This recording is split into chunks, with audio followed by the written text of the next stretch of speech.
हर कोई इंसान एक दूसरे से अलग लगते हों, चाहे स्वभाव में फर्क होगा, तो भी ये भाव मन में रहेगा कि ये समदृष्टि रहे, एक जैसा हर एक को देखना, हर एक के साथ वो ट्रीटमेंट करना, कि कैसे हमें व्यवहार में अपने वो फर्क नहीं लाना,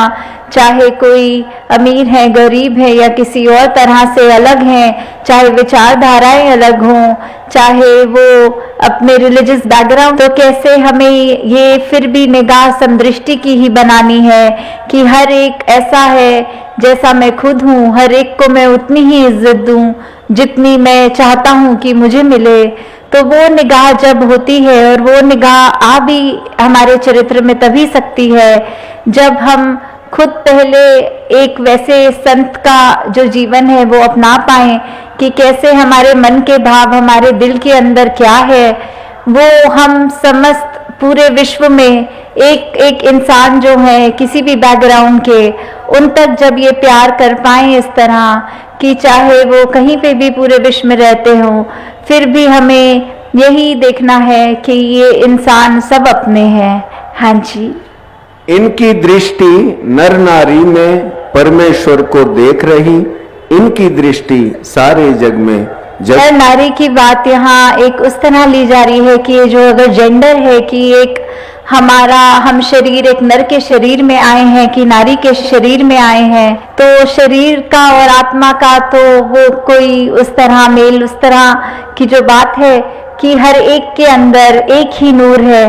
चाहे नर में हो चाहे नारी में, ये आत्मा तो एक ही है। आत्मा का तो कोई जेंडर नहीं होता, आत्मा नर या नारी नहीं होती। तो भी ये जो जहाँ पहले भेदभाव की बात आती है, तो कभी कभी समाज में देखा जाता है कि ये स्त्री और पुरुष करके भी अगर कोई फर्क की निगाह रख रहे हैं, अगर इसलिए मन में कोई ये नफरत के भाव जन्म ले रहे हैं कि एक इंसान नर है और एक नारी है, तो उसका भी जो फर्क की बात आती है, जिस नूर से उपजे हैं वो ही नूर सभी में है, चाहे वो नर तन में हो नारी तन में हो। तो हमें यहाँ बात वही है कि एक निगाह की बात है कि जब हम ये देखते हैं कि हमारे अंदर जो एक भाव है मन से उठा हुआ, एक मन में जन्म लेता हुआ भाव, उसी को हमने उस तरह एक चैनलाइज करना है कि हमारे भाव भी जो हैं वो हमको क्या दर्शाना चाहते हैं, क्योंकि हमारी निगाह वही देखती है जो हम देखना चाहते हैं। तो वही बात कि जैसी दृष्टि वैसी सृष्टि वाली बात, कि हम अगर फर्क देखना चाहेंगे तो फर्क दिखेगा, अगर हम ये मानेंगे कि हर एक में वो भी नहीं दिखेगा। हाँ जी। संत जनों की दृष्टि में तो खरा न कोई खोटा है, ऊंच नहीं है नीच नहीं है, बड़ा न कोई छोटा है। तो ये संत के मन में ये जो भाव आते हैं कि कोई भी व्यक्ति, वो खरा खोटा वाली बात तो आती ही नहीं, कोई ऊंच नीच की बात आती ही नहीं, कि कैसे वही हम जब रिस्पेक्ट की बात है यहाँ, कि जब हम हर एक के अंदर ये सोचेंगे कि ये इंसान चाहे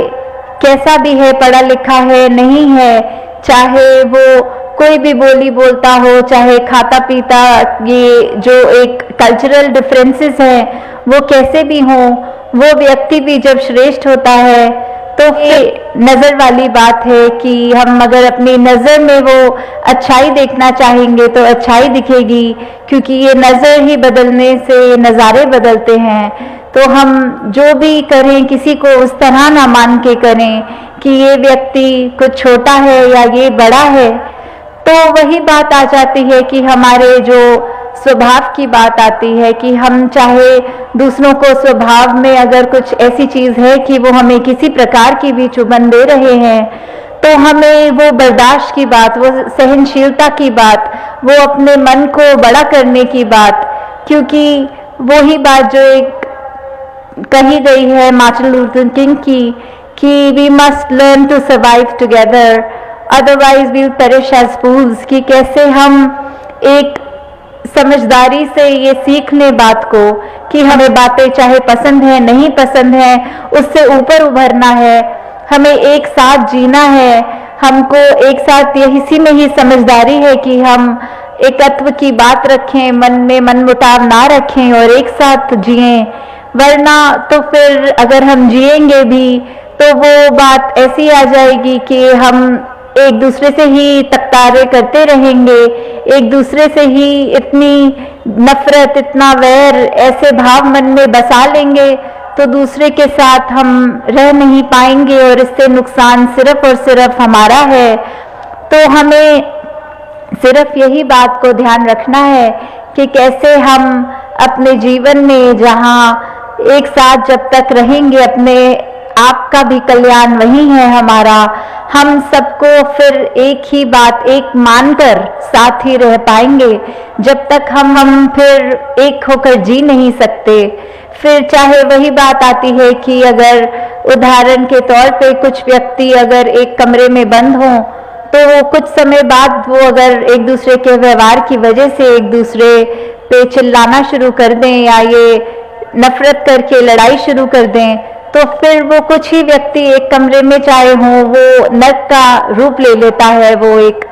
कमरा भी। और यहाँ आज सत्संग में भी जैसे देखा जा रहा है कि सब इतने प्यार से बैठे हैं, चाहे आसपास जो बैठे हैं उनको जानते भी नहीं, फिर भी उनकी चरण रज लेके उनके चरणों में शीश झुकाने वाली बात, फिर भी वही बात कि ये सब हमसे श्रेष्ठ हैं और ये हमारे जैसे भी हैं। तो वही बात आ जाती है कि हम अगर एक साथ रहेंगे, एक साथ हर एक के मन में प्यार होगा। सत्संग के दौरान भी सिर्फ यही बात आ रही थी लाना, क्योंकि बिना प्यार के तो ये फिर जिंदगी जीनी पॉसिबल ही नहीं है। ये लव इज गॉड वाली बात आ जाती है कि प्यार अगर नहीं है तो फिर जिंदगी ही क्या है। हाँ जी। दृष्टि ना मजहब की होती, संत जनों के पास है, एक नूर की उपज है सारी, इनको ये एहसास है। तो हम अगर अपने मन में अपनी आस्था के साथ कहीं पे भी मानते हों, चाहे वो किसी भी धर्म में, मजहब में या कोई भी धर्म स्थान पे जाकर हमारी आस्था है, वो एक निरंकार के रूप में जब हमने अपना रिश्ता बना लिया, हमने ये एक एहसास जोड़ लिया, ये पहचान कर ली, तो फिर बस हमारा ये निश्चित है कि हमने ये रिश्ते को ही गहरा करना है और ये जिंदगी में प्यार देकर, रिस्पेक्ट देकर हर एक को, चाहे वो कैसी बात मन में नहीं रखेंगे, हम इस तरह खूबसूरती से भिन्न भिन्न होने के बावजूद भी नहीं जी पाएंगे। हाँ जी। समदृष्टि से सदा विचरते ज्ञानी जन संसार में, कई हर देव के प्यार बढ़ाते लग जाते उपकार में। तो यहाँ ब्रह्म ज्ञान की जहाँ बात आ रही है कि कैसे जीवन में हम जब ब्रह्म ज्ञान का ही आसरा लेंगे, जब हमें ये पता लग जाएगा कि ये परमात्मा जो हमारे अंग संग है, कैसे हमने इसमें रचे रहना है, इसके एहसास में डूबे रहना है। और जब तक हम ये एक एहसास, ये डर, ये उस तरह से अपने पल पल में ये याद रखेंगे कि परमात्मा जो अंग संग है और हमको इसने इतना कुछ जीवन में दिया है,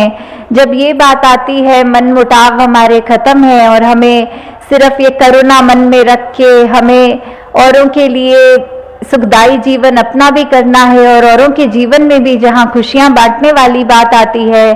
तो ऐसे गुण ये संत युगों युगों से सिखा रहे हैं कि कैसे हमें सिर्फ इंसान है तो इंसान बने, ये मानवता को हम इस तरह दृढ़ कर लें अपने अंदर। तो हमें यही बात याद रखते हुए हमेशा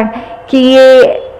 एक इंसान का चोला मिला है, तो इंसानियत अपनी हमेशा कायम रखें। हम फिर किस तरह के भी हों, हमारा नेचर जैसा भी हो, हमारा एक जो स्वभाव में थोड़े डिफरेंसेस होते हैं, जैसे किसी को अगर ये चॉइस होती है कि किसी को खाने में चावल पसंद है तो किसी को रोटी, उस पे भी हमें फिर वो भेद नहीं करना होता, क्योंकि हर इंसान जैसी भी सोच अपनी रख रहा है। जैसे कुछ दिन पहले भी दासी ने ये शायर का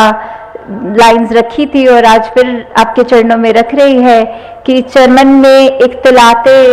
जो ये खुशबू होती है, इसमें जो तरह तरह की खुशबू होती है, इसको हमने एक्सेप्ट करना है, तो उसी से बात बनेगी हमारी। नहीं तो फिर हम यही मानते रहेंगे कि हमारा होने से ही अगर संसार है तो फिर वो एक खूबसूरती नहीं आएगी। और अगर एक हम ये मानेंगे कि हम नहीं, दूसरा उसका कल्चर, उसका पहनावा अगर वही प्रायोरिटी है, तो फिर वही बात है कि हम ही हम है तो क्या हम है, तुम ही तुम हो तो क्या तुम हो। तो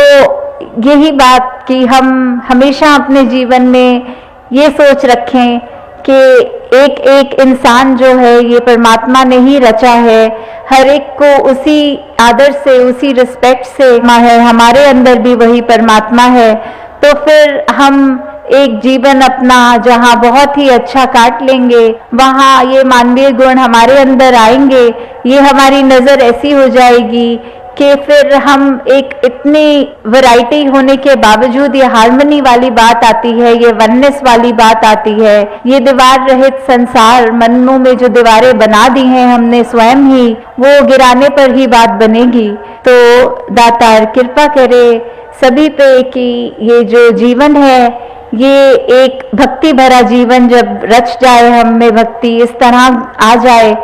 तो वो जीवन ही हमारा एक असली मायने में जिंदगी जीने की बात आती है। हमें अपने अंदर वो खूबसूरती रखनी है और सिर्फ वो दिखावे के लिए नहीं, वो सिर्फ एक अपना अच्छा व्यवहार सिर्फ इसलिए नहीं कि हम घर के अंदर घर वालों के साथ तो बुरा पेश आएं और बाहर आते ही एक अपनी बॉडी लैंग्वेज ऐसे दिखाएं कि बहुत नम्रता है हमारे अंदर। ये नेचर में एक फर्क नहीं लाना है। हमें सिर्फ इसलिए नहीं कि हमारी वाहवाही हो जाए, पर हम अपना जीवन सफल तभी कर सकते हैं अगर हम अपने मन को बदलेंगे। और मन के अंदर से ही पहले अच्छाई भी शुरू होती है और बुराई भी शुरू होती है, फिर वो हमारी सोच बन के हमारे कर्मों में कैसे ढल जाती है। तो हमें इसी बात का ध्यान रखना है। हर जगह परमात्मा है, तो हम परमात्मा जैसे क्वालिटीज को, अपने गुणों को अपने जीवन में डालें। वो गुण, वो एक ठहराव वाला जो जीवन है कि किसी के कुछ कहने पर हमने उससे लड़ाई नहीं करनी, हमने शांति रखनी है, वो मन को अपने भी नहीं दुखाना, किसी दूसरे को कड़वे वचन बोल के उसके मन को भी नहीं चोट पहुंचानी। तो दातार कृपा करे कि जैसे ये सेवा भी, सिमरन भी, सत्संग भी सबके जीवन में है और यही कोशिश हर एक की रहती है, हमें ये चेतन हो के बात ये याद रखते हुए कि हमने अपने जीवन में मर्यादित रूप में जहाँ एक अपने दिल से तो अरदास पूरे विश्व के लिए करनी है, पर ये जो हमको एक खुशी का भी समय है उसमें भी ये शुक्र करना है, और जो समय हमारे को हमारे अनुसार नहीं लग रहा उसमें भी हमें यही बात, यही मन के भाव परमात्मा से रखने हैं कि जो दिया है बहुत अच्छा दिया है। तो आगे यही इसी तरह हम अपने जीवन में ये खुशबू रखें, ये जीवन हमारा हर पल और सुधार ही हो इस जीवन में और गिरावट की ओर ना आए। हमारे पल पल में कर्म ऐसे हों जो हमको भी एक खुशी दें, औरों को भी। आपको ऊंचा करना है तो हमको किसी दूसरे को धक्का मार के गिराना होगा। हमें अगर ऊंचा होना है तो अपनी सोच और कर्म से ऊंचा होना है। तो दातार सभी पे कृपा करे कि जीवन में कोई भी स्थिति हो, वो हमारे मनुस्थिति वाली बात की जैसी भी हो परिस्थिति, एक सी हो मनुस्थिति, तो मन हमारा जब ठहराव रहेगा, जब इस निरंकार जो इतना ठहरा हुआ है उसके साथ जुड़ेगा, तो हमारे जीवन में ये रेस्टलेसनेस, ये उथल पुथल के जो समय में भी होता है, वो भी बहुत अच्छा समय आराम से कट जाता है। उसमें भी वो मन में कोई परेशानी नहीं आती। तो हमें इसी तरह ये सिमरन का आसरा लेते हुए सत्संग का, सेवा का अपने जीवन को आगे से आगे बढ़ाना है। साथ संगत जी प्यार से कहना, धन्यवाद जी।